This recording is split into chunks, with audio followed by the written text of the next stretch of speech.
Track 26, Speaking Part 3, Worksheet 3. You're going to talk about something together for about 2 minutes. I'm going to describe a situation to you. Two friends are going away for a weekend. They want to try an exciting new activity while they're away. Here are some new activities they could try. Talk together about the new activities they could try and say which would be most exciting. All right? Now talk together.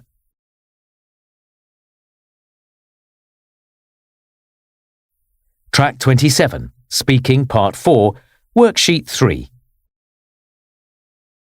1. What do you enjoy doing in your free time?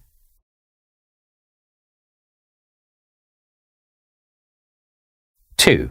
What did you do last weekend?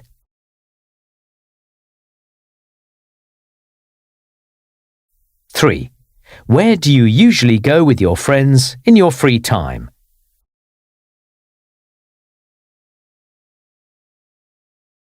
4. Do you prefer spending your free time indoors or outside?